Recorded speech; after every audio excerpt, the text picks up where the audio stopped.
Assalamualaikum warahmatullahi wabarakatuh. Alhamdulillah kita bertemu di pagi Jumat yang barokah ini. Semoga Allah selalu memberikan kita kesehatan.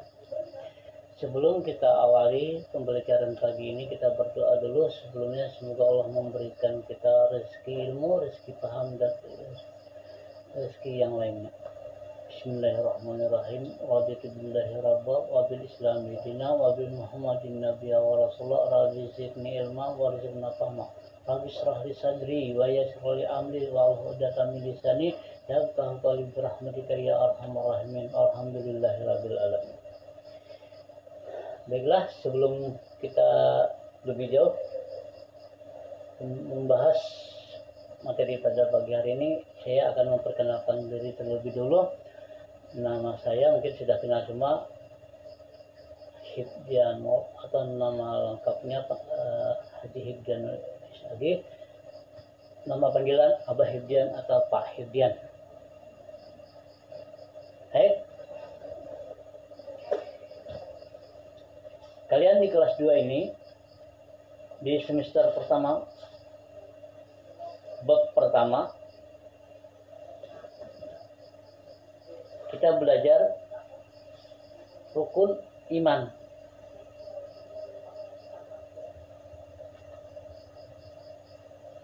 Mungkin di kelas 1 kalian sudah belajar juga rukun iman. Nah, ternyata rukun iman yang akan kita bahas ini adalah iman yang ketiga. Rukun iman yang ketiga. Karena rukun iman itu ada 6. Ya kan? Ada 6. Yang pertama iman kepada Allah, sudah di kelas 1, semester 1 kalian belajar. Kemudian rukun iman iman kepada malaikat. Nah, sekarang iman kepada kitab-kitab Allah.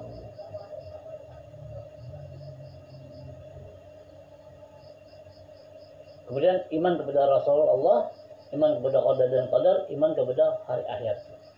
Baik. Kita mengulang kembali. Kita tahu bahwa iman itu apa artinya? Iman artinya adalah percaya. Namun menurut istilah, iman itu adalah mempercayai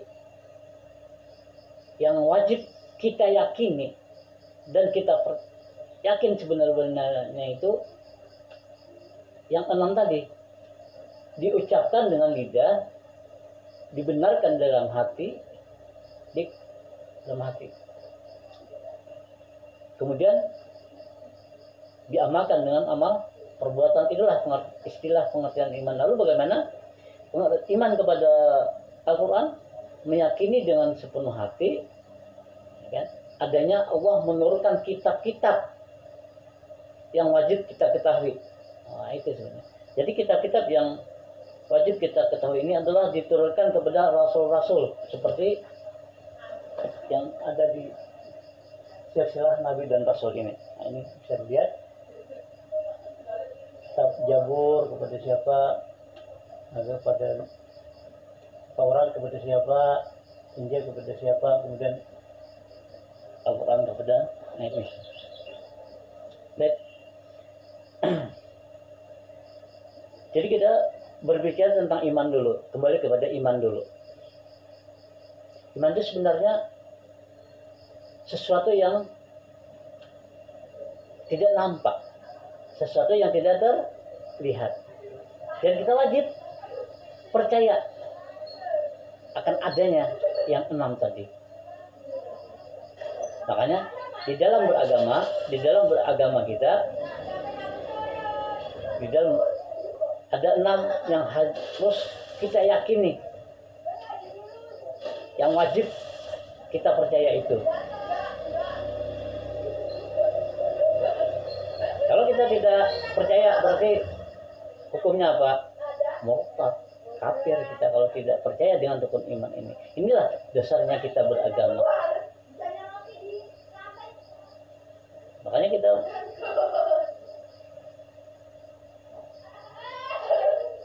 rukun Islam yang pertama adalah 2 kalimat syahadat, mengikrarkan diri kita bahwa tiada Tuhan selain Allah, asyhadu an la ilaha, bahwa aku bersaksi tiada Tuhan yang berhak disembah illallah, Bukan berarti saksi yang suatu benda yang harus kita lihat, enggak. Tapi saksi adalah yang ya, kita yakini dalam nanti ada orang yang bertanya yang namanya syahada yang kita saksikan harus ada yang enggak. Ini adalah tentang kesaksian hati kita kepada Sang Pencipta. Itu sebenarnya. Jadi pondasi kita dalam beragama itu rukun iman. Mungkin kita bisa membandingkan, melihat satu kenyataan, kita logikakan saja. Iman ini kita logikakan saja. Diibaratkan ada sebuah bangunan, sebuah gedung yang tinggi menjulang. Pondasinya kelihatan nggak? Enggak. Kalau kelihatan bukan pondasi, namanya bangunan sudah. Jadi semakin dalam tertancap ke perut bumi pondasi itu, semakin kuat gedung atau bangunan yang berdiri dan kuat. Itu begitu juga dalam kehidupan kita, dalam kehidupan sehari-hari. Karena apa? Kita dalam kehidupan ini pastinya orang yang beriman selalu menerima, diuji oleh Allah. Kenapa? Supaya iman kita itu naik, kuat. Kalau kita tidak diuji, ya berarti sekolah saja diuji. Masa dalam kehidupan kita tidak diuji? Itulah namanya kita meyakini bahwa kalau mau berhasil maka harus tentu lulus dengan ujian itu.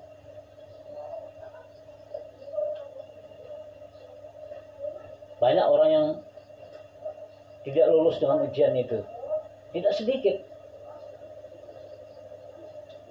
Mungkin ada rahasia. Salah satunya mungkin kalian bisa melihat dalam kehidupan kita, dalam keseharian kita, banyak orang yang berputus asa, banyak orang yang mengaku berislam, mengaku beragama, mengaku yakin, beriman, tapi tidak mengamalkan ajaran Islam itu sendiri. Enggak sholat, enggak puasa. Tapi kalau ditanya kan agama Islam, iman enggak? Iman, tapi enggak. Kan? Artinya apa? Iman yang ada di dalam hatinya ini rapuh. Sedikit saja dia berputus asa, sedikit saja dia nggak mau, lapar saya, nggak tahan, nggak tahan sedikit, saya capek, ngantuk, nggak sholat. Berarti apa?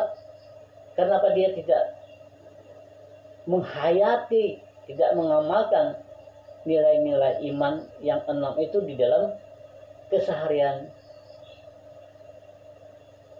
Sementara kita dituntut dalam pembicaraan ini, kita mengimani adanya kitab-kitab Allah yang diturunkan kepada Rasul-Rasulnya.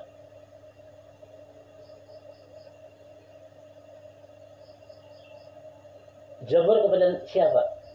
Kepada Nabi Daud. Taurat kepada siapa? Nabi Musa. Injil kepada siapa? Nabi Isa.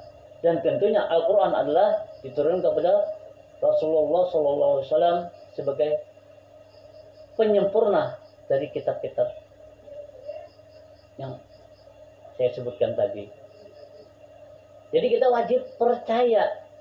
Tapi ingat, wajib percaya saja bahwa Allah menurunkan kitab-kitab itu bukan berarti kita wajib mengamalkan ajaran kitab yang itu. 3 itu.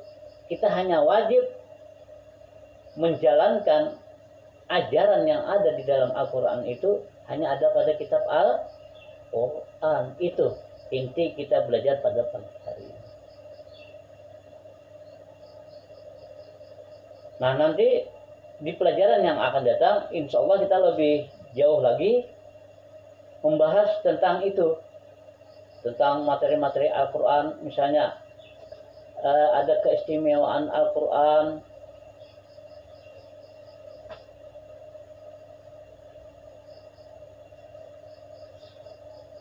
Al-Quran sebagai pedoman hidup. Nah, itu nanti akan, insya Allah akan kita bahas. Namun pada pertemuan pagi ini kita batasi dulu sampai di sini dulu. Namun saya harap kalian melakukan tugas setelah saya kirim nanti di saya fotokan, saya kirim. Kalian hanya memberikan sesuai dengan perintah yang ada di buku seperti ini. Ini ada perintahnya, ini nanti kalian kerjakan, kemudian dikirim, dia foto ke saya. Nah ini kan, ya silakan. Nah ini. Itu yang pertama. Yang kedua ini. Yang kedua ini kalian kerjakan di buku, di lembaran, dicatat, kemudian foto. Selanjutnya perintahnya ada di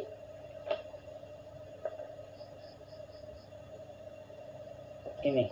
Jadi ada tiga sebenarnya, ada tiga. Nah ini ada tiga aktivitas. Ya. Ada tiga macam. Yang pertama adalah kalian mengamati gambar, kemudian berikan tanggapan tentang pesan-pesan yang ada pada gambar ini tadi. Nah, terus yang kedua, memberikan komentar, membuka relung hati ini, diberikan komentar. Kemudian yang ketiga, mengkritisi sekitar kita. Kalian harus memberikan tanggapan dari tiga peristiwa ini. Ya, perhatikan ini nanti akan saya kirim. Jadi ada tiga tugas yang dikirim, kemudian dalam lembaran nanti akan saya nilai itu. Mungkin sampai di sini dulu pertemuan kita lanjutkan insya Allah di hari-hari yang akan datang, dan kita semoga berdoa semoga corona ini cepat berakhir sehingga kita dapat bertemu langsung, karena lebih fresh, disantai kita bertemu langsung dan enak.